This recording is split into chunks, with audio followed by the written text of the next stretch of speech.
1936, la guerra civil estalló en España. Fue excepcionalmente sanguinaria, enemistando a familias con familias, comunistas con fascistas, creyentes con ateos.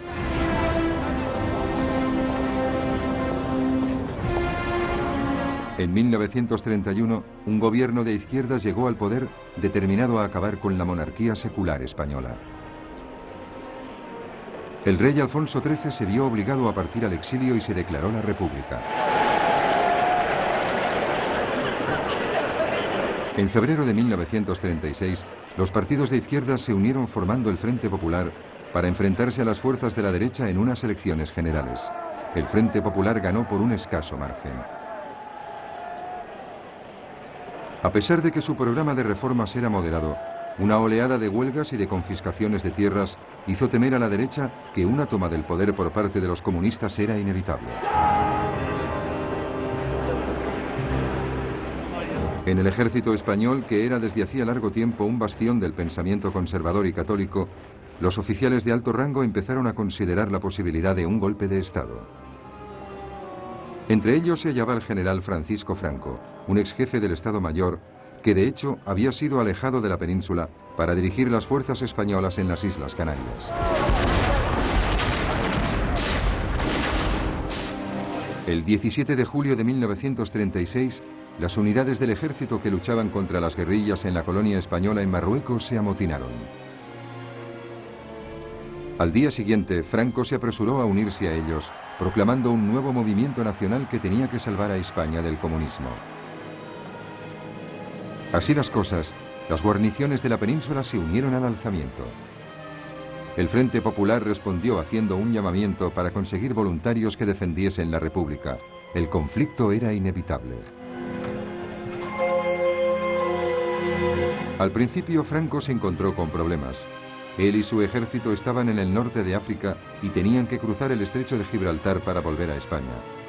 Fue así como se dirigió a la única persona que pensó que le podría ayudar: Adolf Hitler. En un mes, los aviones de transporte de la nueva Luftwaffe de Hitler habían organizado un puente aéreo para trasladar a los veteranos de Franco, muy avezados en la lucha al sur de España.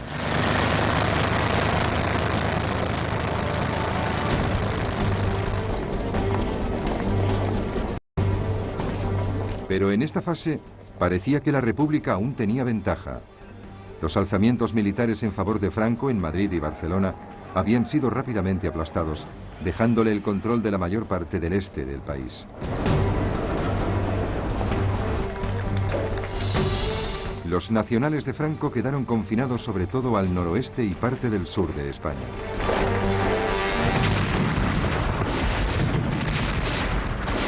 Pero la situación de los nacionales cambió cuando empezaron a llegar armas y tropas de Hitler y de Mussolini.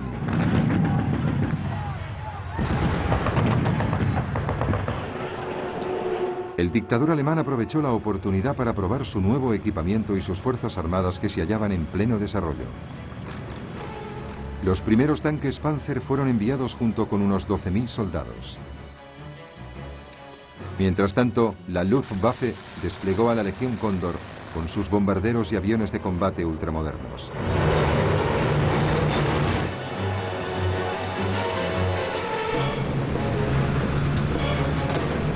Fue enviado un cuerpo llamado de voluntarios con 50.000 hombres y más de 700 aviones.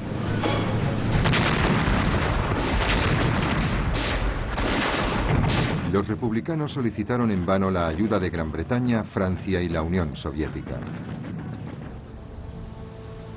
Pero Londres y París temían que se desencadenase una guerra europea y proclamaron una política de no intervención.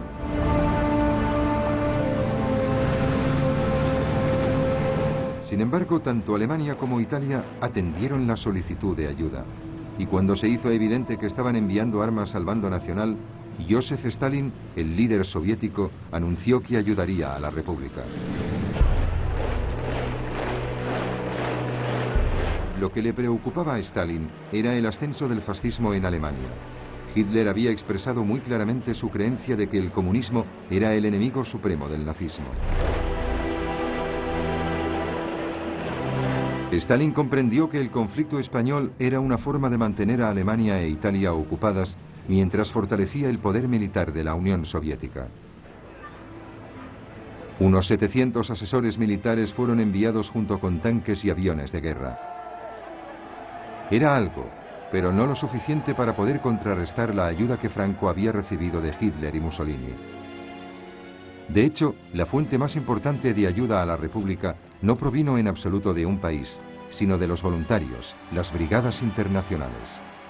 Unos 30.000 norteamericanos, británicos, franceses y alemanes de izquierdas se alistaron para combatir en España.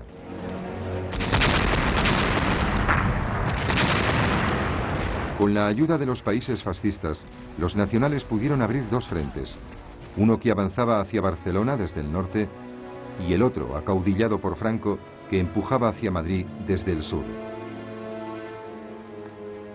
A finales de 1936, Madrid estaba rodeada por tres flancos y prácticamente sitiada. La lucha era intensa y a menudo estuvo acompañada de espantosas atrocidades cometidas contra los civiles. Los republicanos perseguían y mataban a los sacerdotes. Los nacionales asesinaban a todo aquel que fuese acusado de ser comunista. El poderío aéreo de los alemanes e italianos se utilizó indiscriminadamente contra objetivos civiles. Madrid sufrió fuertes bombardeos, pero el peor incidente tuvo lugar en abril de 1937, cuando la ciudad vasca de Guernica fue prácticamente arrasada, causando 6.000 víctimas civiles.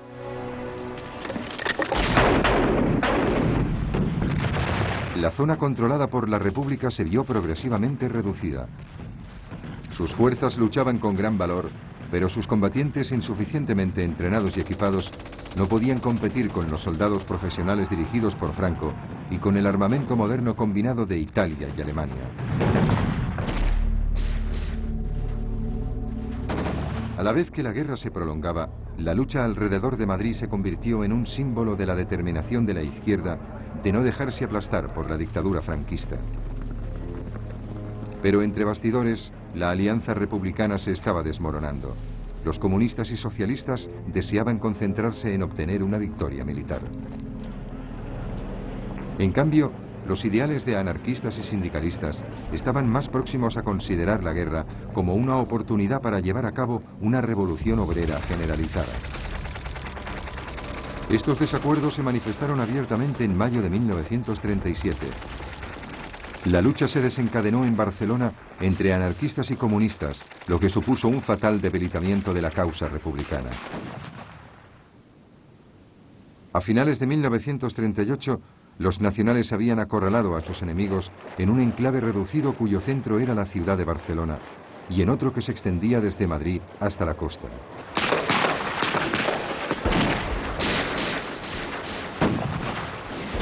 Madrid seguía resistiendo, pero las brigadas internacionales fueron retiradas. A la vez que las fuerzas franquistas se aproximaban para llevar a cabo el asalto final a Madrid, fue creciendo el número de naciones que empezaron a reconocer al gobierno de Franco. A finales de marzo de 1939, con sus defensores exhaustos, después de casi 3 años de lucha, la capital acabó por rendirse.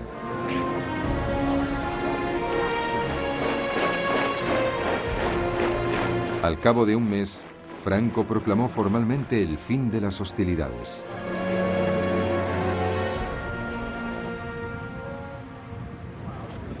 Las heridas de la guerra civil española tardarían años en cerrarse, y en cierto modo, todavía no han cicatrizado.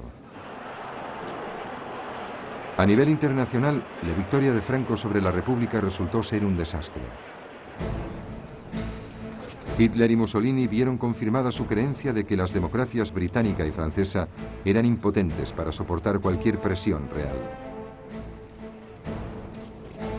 Mientras, Stalin había perdido la esperanza respecto a la voluntad de estas naciones de enfrentarse al fascismo. Hitler en particular vio que el camino estaba abierto para poner en práctica sus agresivas políticas esbozadas en Mein Kampf. Incluso antes de que la guerra civil española finalizase, sus ejércitos ya se habían puesto en marcha.